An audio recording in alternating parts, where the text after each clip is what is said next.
ভারতীয় সংবিধানের প্রধান স্থপতি, যিনি ড্রাফটিং কমিটির চেয়ারম্যান ছিলেন, সেই বি.আর. আম্বেদকরকে উচ্চ বর্ণের এদেশের লোকেরা প্রথম থেকেই পছন্দ করতেন না। তিনি সংবিধান রচনা করার জন্য আসবেন, গণপরিষদের সদস্য হবেন, তাই নিয়েও তাদের আপত্তি ছিল। কিন্তু বিভিন্ন বিদেশি পণ্ডিতরা যখন মতামত দিলেন যে ভারতে এই মুহূর্তে, শুধু ভারতে নয়,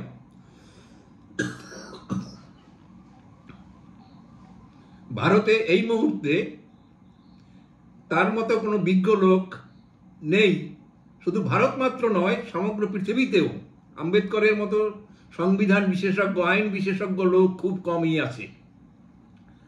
বিদেশিদের এই মতামত পাওয়ার পরে গান্ধীজি জওহরলাল নেহরুর উপরে চাপ দিলেন যে না, আম্বেদকরের উপরেই এই দায়িত্ব দেয়া হোক।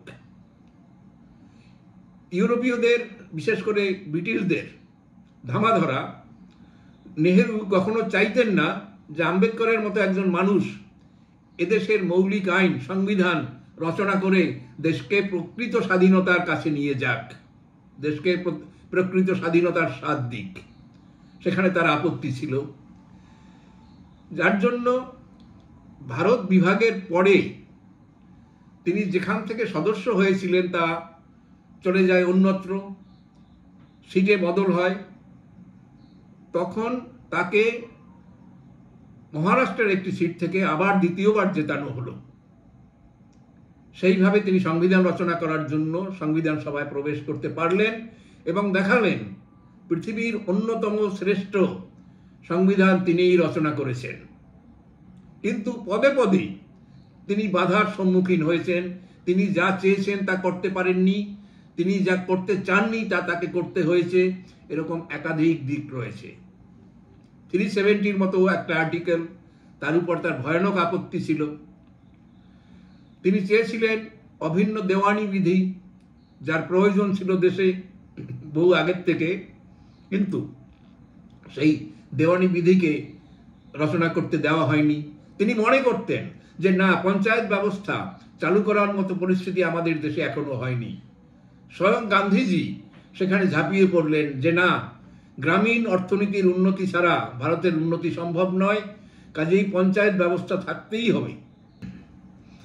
তিনি মনে করতেন যে ভারতের জনগণের শিক্ষা দীক্ষা, জীবনযাত্রা, বিশ্বের বিভিন্ন বিষয় সম্পর্কে জ্ঞান, অর্থনীতি রাজনীতি সম্পর্কে ধারণা, তা এমন পর্যায়ে পৌঁছায়নি যার দ্বারা পঞ্চায়েত ব্যবস্থা অর্থাৎ স্থানীয় স্বায়ত্তশাসন চালু করা যায়। এই জন্য তিনি পঞ্চায়েত ব্যবস্থাকে সংবিধানের অংশ করতে চাননি। কিন্তু স্বয়ং গান্ধীজি নেমে পড়লেন।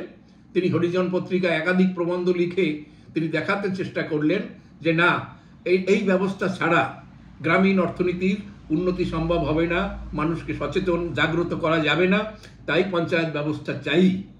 কিন্তু আম্বেদকর সেই সময়ের জন্য, যেহেতু সংবিধানের কাজ অনেকটাই এগিয়ে গিয়েছিল, তখন আর নতুন করে কিছু ব্যবস্থা না করে আমাদের ডাইরেক্টিভ প্রিন্সিপাল অংশে তার প্রভিশন ছেড়ে দিয়ে ভবিষ্যতে হতে পারবে এরকম ব্যবস্থা রেখে তিনি সংবিধান রচনার কাজ শেষ করেছিলেন। কাজেই এতগুলো অবস্থার মধ্য থেকে আজকে আমরা বুঝতে পারছি যে পঞ্চায়েত ব্যবস্থার দ্বারা আমাদের ক্ষতি উপকার কতটা হচ্ছে, কিন্তু অন্য অন্য দিকে যা লক্ষ্য ছিল তা কিন্তু পূরণ হয়নি। যাই হোক, আমরা আম্বেদকর প্রসঙ্গে সেটা এখন আলোচনা করছি না। সেই অংশ থেকে আমরা চলে যাচ্ছি সাম্প্রতিক আলোচনা। আমাদের দেশের বিরোধী রাজনৈতিক দলগুলো ক্ষমতাসীন দলে যা কিছু বলে তার সর্বদা কিছু না কিছু ভাবে বিরোধিতা করতেই হবে, এরকম একটা দৃষ্টি নিয়ে, এরকম শক্তি জুগিয়ে তারা সেই বিরোধিতায় লেগে পড়ে। সম্প্রতি এই বিরোধিতার শিকার হয়েছেন আম্বেদকর। আম্বেদকর রিজার্ভেশন ব্যবস্থা চালু করেছিলেন, সেটাই তার একমাত্র পরিচয় হয়ে তার যে সামগ্রিক জ্ঞান, তার যে সামগ্রিক অবদান ভারতের ক্ষেত্রে, সেসবগুলো সব চাপা পড়ে গেছে। বিশ্বে তার যে সম্মান, বিশ্বে তার পজিশন এখনো যেভাবে অক্ষুণ্ণ রয়েছে, অনেক ভারতীয় সেটা জানেন না। কিন্তু না জানা সত্ত্বেও আমাদের দেশের লোকেরা শুধুমাত্র ভোটের স্বার্থে আম্বেদকরকে নিয়ে তারা খেলা করেন। সম্প্রতি বিরোধী দলের কিছু নেতারা পার্লামেন্টে আলোচনা শুরু করেছেন আম্বেদকরকে নিয়ে, যে আম্বেদকর অবহেলায় পড়েছেন, আম্বেদকরের বিরোধিতা করা হয়েছে, বর্তমান ক্ষমতাসীন দল একসময় আম্বেদকরকে অপমান করেছেন, অপমানজনক কথা ব্যবহার করেছেন ইত্যাদি। তার প্রতিক্রিয়ায় উত্তর দিতে গিয়ে বর্তমান স্বরাষ্ট্রমন্ত্রী তিনি বললেন যে না, বিরোধী দলেরা বিশেষ করে কংগ্রেস আম্বেদকর সম্পর্কে এমন কিছু করেনি, বরং লাগাতার আম্বেদকরের বিরোধিতা করেছেন। এখন তারা শুধু আম্বেদকর করে করে এতবার উচ্চারণ করছে যে সে যদি ভগবানের নাম ততবার উচ্চারণ করা যেত তাহলে মোক্ষ প্রাপ্তি হয়ে যেত। এই ধরনের কথাবার্তায় কিন্তু তারা বিকৃত করে প্রচার করলেন যে আম্বেদকরের নাম উচ্চারণ করতে নেই। অর্থাৎ বিজেপি এতটাই খারাপ দল যে তারা আম্বেদকরের নাম উচ্চারণ পর্যন্ত করতে চাইছে না। এই নিয়ে পার্লামেন্টের বাইরে হঠাৎ করে দেখা গেল যে সমস্ত বিরোধী দলের নেতারা আম্বেদকরের ফটো হাতে করে তারা দাঁড়িয়ে পড়লেন। আমি নিশ্চিত করে বলতে পারি, যদি কখনো সুযোগ আসে এই সব নেতাদের অনেককেই যদি বলা হয় যে আম্বেদকরের প্রণামের ফটোর সামনে মাল্য দান করুন, প্রদীপ জ্বালান, তার জন্মদিন উদযাপন করুন, আমি নিশ্চিত এই নেতাদের অনেকেই সেখান থেকে পিছিয়ে আসবে। তারা নানান অজুহাত দেখিয়ে ওই অনুষ্ঠানে যাবেন না। কাজেই শুধুমাত্র ভোট, তাই এখন ফটো নিয়ে ফটো বুকে চিপ আটকে তারা বলে গেলেন।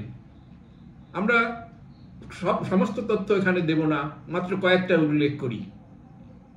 আম্বেদকরকে মন্ত্রিসভা থেকে পদত্যাগ করতে বাধ্য কে করেছিলেন? সেই সময়ের ইতিহাস দেখলে দেখা যাবে সেখানে বড় অবদান ছিল নেহরুর। শুধু তাই নয়, তার অনেকগুলো আপত্তিকে কাটিয়ে সেই সময় 370, 35A ইত্যাদি আর্টিকেল ওখানে যোগ করা হয়েছিল। হিন্দু কোড বিল নিয়ে আপত্তি ছিল, সেটা একটা কারণ তিনি পদত্যাগ করলেন। শুধু পদত্যাগ করা নয়, তার কদিন পরেই তিনি তো মারাই গেলেন, কিছুদিন পরে মারা গেলেন। এরপরে আমাদের পার্লামেন্টে একটা ব্যবস্থা হলো যে আমাদের যারা বড় নেতা তাদের প্রতিকৃতি বা ফটো পার্লামেন্টে সেখানে রাখা হয় সম্মান হিসাবে। কিন্তু আম্বেদকরের ছবি কিন্তু লাগানো হয়নি দীর্ঘদিন যাবৎ। কংগ্রেস আমলে বলতে গেলে সেই ছবি সেখানে আসতে পারেনি। অর্থাৎ আম্বেদকর পার্লামেন্টে সেই সময় স্বাধীনতা সংগ্রামের সাথে যারা যুক্ত ছিলেন, যারা ভারতের অন্য অন্য নেতা অবদান যাদের ছিল, তাদের যে ছবি তাদের সমকক্ষ বলে কংগ্রেস তাদেরকে গণ্য করেনি। দ্বিতীয়ত, অনেক নেতাকে রাজনৈতিক নেতাকে ভারতরত্ন দেয়া হয়েছে, কিন্তু কংগ্রেস কখনো সে কথা মনেও করেনি। সেই ভারতরত্ন পান যখন বিপি সিং এখানকার আমাদের ভারতের প্রধানমন্ত্রী হন সেই পর্বে, অর্থাৎ কংগ্রেস আমলে সেটা সম্ভব হয়নি। তার নামে কোনো বড় স্মারক স্থল তৈরি করা হয়নি ভারতবর্ষে, অথচ বিদেশের অনেক বিশ্ববিদ্যালয় আম্বেদকরের জন্য আলাদা চেয়ার রয়েছে, তার জন্য লাইব্রেরি রয়েছে, তার মূর্তি সেখানে রাখা রয়েছে। কিন্তু ভারতে সেই অবস্থাতে তিনি স্বীকৃতি পাননি। বর্তমান সরকার বিভিন্ন স্মারক নির্মাণ করা, বিভিন্ন স্থানে স্মারক নির্মাণের কাজ করছেন, আম্বেদকরকে নিয়ে চর্চা করছেন। তাহলে আমরা বলবো যে আম্বেদকরকে প্রকৃতপক্ষে আম্বেদকরকে অনুসারী কারা বলছে আম্বেদকরের কথা, সেই নিয়ে আমরা আরো অনেক ভিডিও তৈরি করব। আজকের ভিডিওতে আমরা আর যাচ্ছি না, আমরা এখানেই বলি যে আম্বেদকরকে রাজনীতির মধ্যে টেনে এনে তাকে নিয়ে রাজনীতি করা যাচ্ছে, কিন্তু আম্বেদকরকে যোগ্য মর্যাদা দেওয়ার জন্য পূর্বতন সরকারের দিক থেকে তেমন কোনো উদ্যোগ দেখা যায়নি, বরং পদে পদে তার বিরোধিতা করা, তার অসম্মান করা, এই চেষ্টাই তারা করে গেছে। অথচ আজকে হঠাৎ করে তারা আম্বেদকর ভক্ত হয়ে উঠেছেন, একটাই কারণ, ভোটে তাদের ব্যর্থতা। সেখান থেকে সাফল্য পাওয়ার জন্য আম্বেদকরকে সিঁড়ি হিসাবে ব্যবহার করতে চাইছেন। যারা আম্বেদকর প্রেমী, আম্বেদকরের সম্পর্কে যারা মর্যাদা দেন, আম্বেদকরকে যারা জানেন, আম্বেদকর চর্চা যারা করেন, তারা এক্ষেত্রে বাধা দিক। আমরা সবার কাছে সেই দাবি করি, সেই অনুরোধ করি। নমস্কার।